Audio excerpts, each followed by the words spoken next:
नमस्कार साथियों, मैं हूं ब्रजेश कुमार। साथियों, हरियाणा की बेटी मनीषा की एक मासूम लड़की जो रोजाना बच्चों को पढ़ाने जाती थी, लेकिन एक दिन वह अपने घर से निकली और कभी वापस नहीं लौटी। उसके बाद जो हुआ उसने दोस्तों पूरे हरियाणा को ही नहीं पूरे देश को हिला करके आखिरकार रख दिया। आखिर क्या हुआ था उस दिन मनीषा के साथ, आइए साथियों इस दर्द भरी कहानी की शुरू से आखिरी तक हम जानने की कोशिश करते हैं। आज इस वीडियो को दोस्तों मनीषा की न्याय के लिए पूरा जरूर देखें और ज्यादा से ज्यादा इस वीडियो को शेयर कीजिए। आज की दोस्तों जो सच्ची घटना मैं आपको सुनाने जा रहा हूं वह हरियाणा प्रदेश के जिला भिवानी की है। साथियों, भिवानी जिले में एक गांव पड़ता है दाढ़ी लक्ष्मण। यही की दोस्तों रहने वाली एक लड़की थी जिसका नाम होता है मनीषा। साथियों, उम्र मनीषा की तकरीबन 20 से 21 साल, बड़ी ही सीधी सादी, अपने घर वाली की लाडली और पूरे गांव की दोस्तों पहचान थी। अभी कुछ ही दिनों पहले मनीषा ने दोस्तों अपने करियर की तरफ पहला कदम बढ़ाया हुआ था। पास की ही दोस्तों एक जगह है सिंघानी, वहां पर एक प्ले स्कूल है और उसी स्कूल में उसने टीचर की नौकरी ज्वाइन की थी। साथियों, रोज सुबह लगभग 8:30 बजे घर से निकलती और स्कूल में पूरे मन से बच्चों को पढ़ाती, उनका ध्यान रखती और शाम को समय से घर वापस आ जाती। लेकिन दोस्तों फिर 11 अगस्त 2025 का दिन अलग था। उस दिन सुबह रोज की तरह स्कूल गई, सब कुछ दोस्तों सामान्य था, मगर लगभग सुबह 12:30 बजे उसने अपने पिता के संजय को फोन किया। बोली, पापा आज थोड़ा देर हो जाएगी, मुझे बीएससी नर्सिंग का फॉर्म लेना है और मैं उसको भरना चाहती हूँ, आप टेंशन मत लेना। पिता ने दोस्तों फिर प्यार से जवाब दिया, कोई बात नहीं है बेटा, तुम आराम से घर आ जाना, कोई दिक्कत की बात नहीं है।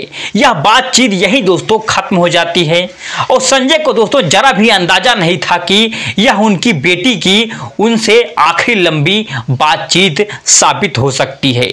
साथियों, कुछ देर बाद मनीषा को एक और फोन आता है। फिर वह घर पर दोबारा फोन लगाती है और इस बार फोन उसकी दोस्तों मौसी उठाती है। मौसी पूछती है कि क्या हुआ बेटा।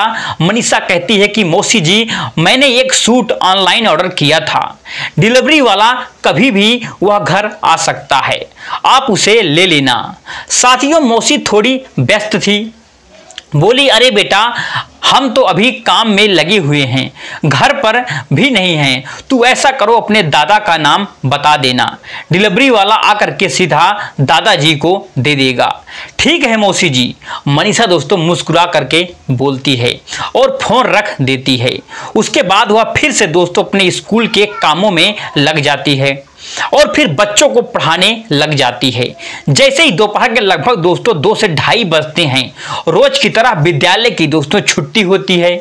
फिर स्कूल की दोस्तों वैन गाड़ी बाहर खड़ी थी। ड्राइवर से वह लड़की कहती है कि भैया मुझे ना बस यहीं पास में ही जाना है, करीब लगभग 500-800 मीटर की दूरी पर एक आईजीएल कॉलेज है, वहां से मुझे बीएससी नर्सिंग का फॉर्म लेना है, आप ऐसा करो आप घर चले जाओ, मैं अपना काम कर करके जल्दी आती हूँ।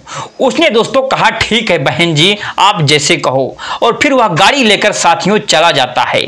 फिर धीरे धीरे समय बीतता है और लगभग शाम हो जाता है। शाम के करीब लगभग 6:30 बजे का समय था। लड़की के दोस्तों पिताजी संजय के फोन पर एक मिस कॉल आई। उनकी दोस्तों बेटी थी। मिस कॉल देखते ही दोस्तों उन्होंने तुरंत कॉल बैक करने की आखिरकार कोशिश की, मगर साथियों उधर से फोन नहीं लगा। बार बार कोशिश करने पर भी दोस्तों कोई रिस्पांस नहीं मिला।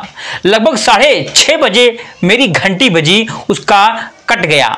फिर मैंने 6:30 मतलब पूरी नहीं हुई थी, कुछ सेकंड बचे हुए थे, मैंने उसके साथ अपना फोन उठाया, साथ ही साथ कॉल किया तो फोन बंद आया।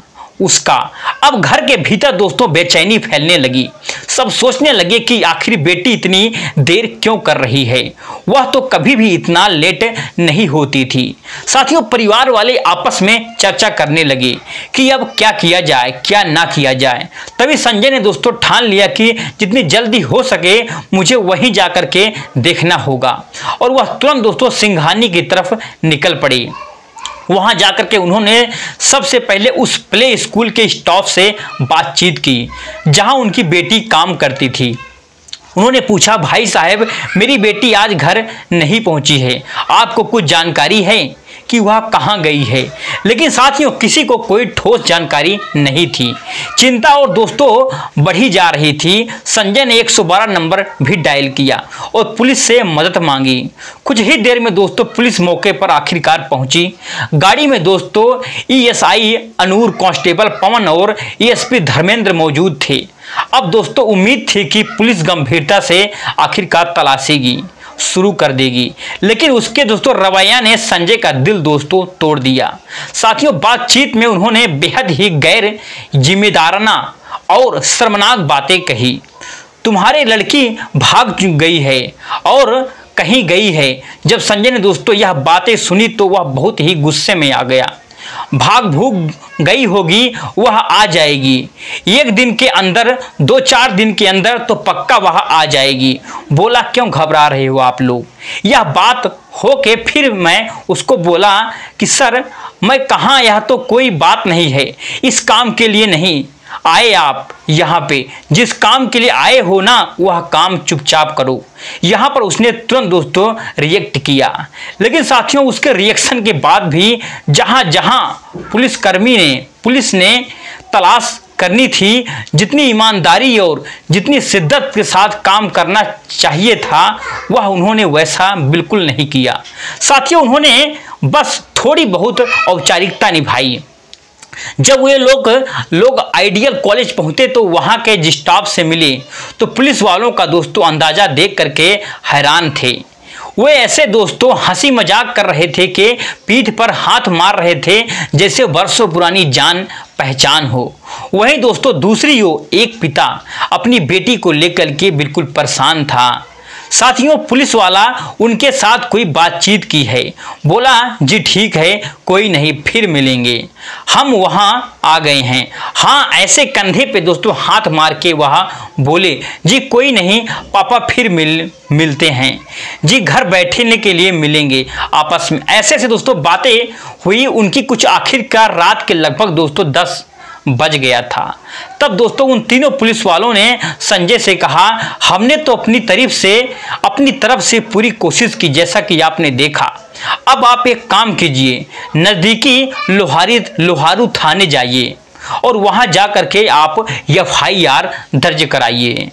साथियों, संजय ने फिर अपने पिता से बात की और उसके साथ जो 1-2 साथी थे उन्होंने भी दोस्तों कहा कि अब तो रात बहुत हो गई है, क्यों ना सुबह चल करके FIR दर्ज कराते हैं।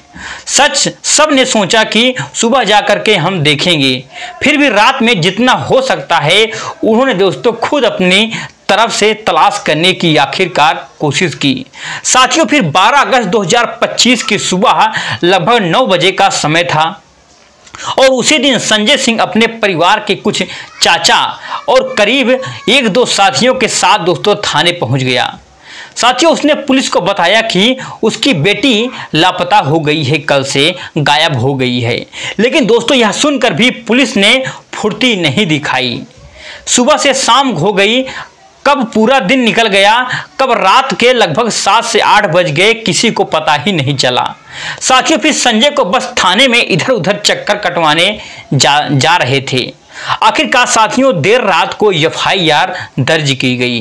साथियों, SI ने अशोक कुमार ने FIR दर्ज की और जांच की दोस्तों जिम्मेदारी SI शकुंतला को आखिरकार सौंप दी गई। लेकिन साथियों अफसोस, जितनी शिद्दत और जितनी ईमानदारी से एक बेटी की गुमशुदगी की जांच होनी चाहिए, वह उतनी गंभीरता से जांच नहीं की गई। और हद तो तब हो गई साथियों जब थाने के अंदर ही बातें होने लगी। साथियों शादी विवाह करके बात चलने लगी, पिकनिक मनाने गई होगी, वापस आ जाएगी, आप चिंता मत करिए। यह सब सुनकर दोस्तों पिता का दिल टूट गया, आंखें नम हो गई। उसने सोचा कि आखिर मैं करूं तो करूं क्या। मैं पुलिस से मदद मांग रहा हूं और यही लोग कह रहे हैं कि मेरी बेटी कहीं पिकनिक मनाने चली गई है या किसी से शादी करके भाग गई है। क्या हर बेटी ऐसी ही होती है? यह सवाल उसके दिल को दोस्तों चीरने लगा था। साथियों संजय खुद कॉलेज गया और प्ले स्कूल गया, फिर सीसीटीवी फुटेज की आखिरकार मांग की, लेकिन दोस्तों उसे टाला मटोला गया। बस इतना कहा गया कि दिखा देंगे, बड़े अधिकारी आएंगे तब मिलेंगे। इस तरह की दोस्तों बातें सुन करके और निराश हो गया। लेकिन साथियों उसने हिम्मत नहीं छोड़ी। लगभग 13 अगस्त 2025 की सुबह की बात है और वह फिर दोस्तों विद्यालय की ओर वह गया, यह जानने के लिए कहीं सीसीटीवी फुटेज में उसकी बेटी दिखे तो सही। इसी बीच पुलिस चाहती तो उसकी बेटी का सीडीआर निकलवा सकती थी, लेकिन साथियों लोकेशन ट्रेस कर सकती थी। लेकिन दोस्तों पुलिस ने गंभीरता से जांच बिल्कुल नहीं किया। साथियों इसी दिन 13 अगस्त लगभग 2025 को लोहारू थाना क्षेत्र की गांव सिंघानी की नहर के पास दोस्तों एक बॉडी की बरामद हुई और साथियों फिर गांव वाले ने तुरंत पुलिस को सूचना दी। फिर क्या हुआ कि जांच अधिकारी एसआई शकुंतला ने दोस्तों संजय को फोन किया और कहा, संजय आपको तुरंत यहां पर आना होगा, हमने एक ऐसी बॉडी पाई है, जरा देख लीजिए कि कहीं यह आपकी बेटी तो नहीं है। साथियों यह सुनकर के संजय के पैरों के तले जमीन खिसक गई, वह बिल्कुल सन्न रह गया। उसका पूरा परिवार रोता बिलखता वहां पर पहुंचा। बेटी के कपड़ों से दोस्तों उन्होंने उसकी पहचान की, लेकिन साथियों जिस रूप में बेटी की लाश मिली उसकी आंखें दोस्तों बाहर निकली हुई थी। साथियों भोजन और श्वास की नली बाहर खींची गई थी और उसकी गर्दन पर चांद जैसे आकार दोस्तों एक गहरा सा जख्म भी था। करीब दोस्तों लगभग 30 सेंटीमीटर चौड़ा और 16 सेंटीमीटर लंबा बेटी की लाश देख करके दोस्तों गांव वाले भी बिल्कुल स्तब्ध रह गए। साथियों भीड़ बढ़ती चली गई और पुलिस ने दोस्तों बॉडी को कब्जे में लेकर के पोस्टमार्टम के लिए भिवानी अस्पताल आखिरकार भेज दिया। साथियों पोस्टमार्टम शुरू होते ही खबर पूरे इलाके में आग की तरह फैल गई। लगभग 14 अगस्त को दोस्तों गुस्से से भरे लोग सड़कों पर उतर आए और हर किसी के मन में दोस्तों यही सवाल था कि क्या एक गरीब मजदूर की बेटी की कोई कीमत नहीं है? अगर यही बेटी किसी मंत्री यहाँ तक कि किसी विधायक या किसी बड़े आदमी की होती तो क्या पुलिस ऐसे ही लापरवाही करती? लोगों का दोस्तों गुस्सा बढ़ता गया और लाजमी भी था। धरना प्रदर्शन शुरू हो गए। पूरे इलाके में दोस्तों न्याय की मांग गूंजने लगी। लगभग 14 तारीख के बाद जब दोस्तों मनीषा का पोस्टमार्टम हुआ तो दोस्तों पुलिस ने बॉडी परिवार वालों को सौंप दी, लेकिन साथियों घर वालों ने साफ साफ कह दिया कि जब तक हत्यारे नहीं पकड़े जाएंगे हम बेटी का शव बिल्कुल नहीं लेंगे, अब चाहे कुछ भी हो जाए। साथियों परिजनों का गुस्सा बढ़ता ही गया। उसके दोस्तों समर्थन में लोग बड़ी संख्या में दोस्तों सड़कों पर उतर आए और साथियों ऐलान कर दिया गया कि हत्यारे पकड़े नहीं तो बॉडी नहीं उठाएंगे। साथियों लगभग 16 से 17 अगस्त को माहौल दोस्तों गर्म हो गया और फिर पूरे प्रदेश दोस्तों बवाल मच गया। लोग दोस्तों सड़कों पर उतर आए और घंटों घंटों दोस्तों रोड जाम हो गए, स्कूल कॉलेज बंद, दुकानें बाजार सब दोस्तों ठप हो गए। हर जगह पर दोस्तों बस एक ही गुस्सा था, मनीषा को इंसाफ चाहिए चाहे जैसे हो। इस दबाव में दोस्तों कहीं ना कहीं पुलिस और सरकार की नींद दोस्तों टूट गई। साथियों फिर मुख्यमंत्री तक कोई बयान देना पड़ा। बड़े बड़े दोस्तों अफसर चाहे एसपी हों या आईजी हों या यहाँ तक कि डीआईजी हों, सब दोस्तों मौके पर पहुंच करके आश्वासन देने लगे कि पूरी ईमानदारी से हम जांच होगी और जल्द ही आरोपियों को गिरफ्तार कर लिया जाएगा। साथियों इसी बीच कार्रवाई भी हुई और उस दोस्तों वक्त फिर एसपी मनबीर सिंह का दोस्तों तबादला कर दिया गया। साथियों फिर लगभग बैच के आईपीएस दोस्तों सुमित कुमार को जांच सौंप गया और यह शो दोस्तों अशोक कुमार को लाइन हाजिर कर दोस्तों दिया गया। साथ ही फिर एसआई संगुतला जो दोस्तों इस केस की लापरवाही से वह देख रेख कर रहे थे, उनको दोस्तों सस्पेंड कर दिया गया। साथियों इसी तरह पीसीआर पर मौजूद एसआई अनूप और साथियों वहां के जो कांस्टेबल पवन, एसपी धर्मेंद्र को भी दोस्तों निलंबित कर दिया गया। लेकिन साथियों जनता और भड़क गई है। उनका कहना था कि ट्रांसफर कर दोगे फिर से जांच मिल जाएगा, सस्पेंड कर दोगे बाद में बहाली हो जाएगा, लेकिन क्या हमारी बेटी वापस आ जाएगी? अगर पहले ही ईमानदारी से काम होता तो शायद वह जिंदा होती। साथियों इस गुस्से के लपट और झज्जर जिंद फतेहाबाद तक फैल गई। साथियों पक्ष हो या विपक्ष, रोडवेज यूनियन, छात्र छात्राएं, व्यापारी सब उसमें सड़कों पर उतर आए। साथियों देखते देखते पूरा प्रदेश ही नहीं, यहां तक कि आसपास के राज्यों तक में दोस्तों लोग एक सुर में बोलने लगे। साथियों ईमानदारी से जांच करो, हत्यारों को पकड़ो, जब तक ऐसा नहीं होगा तब तक बॉडी हम बिल्कुल नहीं लेंगे। साथियों अंतिम संस्कार नहीं हम करेंगे, बड़ी जिद्द पालिए। पहला दोस्तों पोस्टमार्टम भिवानी जिला अस्पताल में हुआ। साथियों पहली पोस्टमार्टम रिपोर्ट के आने के बाद दोस्तों गांव का माहौल और भी दोस्तों उथल पुथल गया था। साथियों डॉक्टरों ने साफ लिखा था कि शरीर पर जो गहरे घाव हैं उनसे ज़्यादातर ऐसे लगता है कि जैसे जानवरों ने नोचा हो। गले में हथियार के वार के निशान मिले हों। यौन उसका शोषण और कोई सबूत नहीं है। लेकिन जैसे ही दोस्तों यह रिपोर्ट बाहर आई और गांव के लोग दोस्तों भड़क उठे। लोग कहने लगे कि इतनी बुरी हालात में लड़की का शव मिला है और डॉक्टर कह रहे हैं कि यह जानवर की वजह से है। अगर यह यौन शोषण और जघन्य अपराध बिल्कुल भी नहीं है तो क्या है? साथियों रिपोर्ट में क्यों नहीं लिखा जा रहा है? सच को दोस्तों छुपाने की कोशिश की जा रही है और फिर दोस्तों परिवार का गुस्सा भी दोस्तों अब सातवें आसमान पर चला गया है। साथियों भीड़ बढ़ने लगी है, नारे लगने लगे हैं। दबाव दोस्तों इतना बढ़ा कि सरकार को दोस्तों पीछे आखिरकार हटना पड़ा। आखिरकार दोस्तों फैसला हुआ कि शव का दूसरा पोस्टमार्टम कराया जाएगा। साथियों शव पीजीआई एम्स रोहतक भेजा गया। रोहतक के डॉक्टरों की दोस्तों टीम ने बारीकी से फिर से जांच की। रिपोर्ट आई बलात्कार या यौन हिंसा का कोई सबूत नहीं।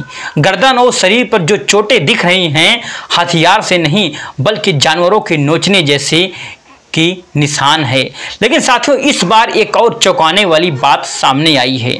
साथियों यह घटना यौन शोषण और यहाँ तक कि हिंसा से जुड़ी हुई नहीं है बल्कि दोस्तों मौत का कारण हानिकारक दवा का सेवन बताया गया है।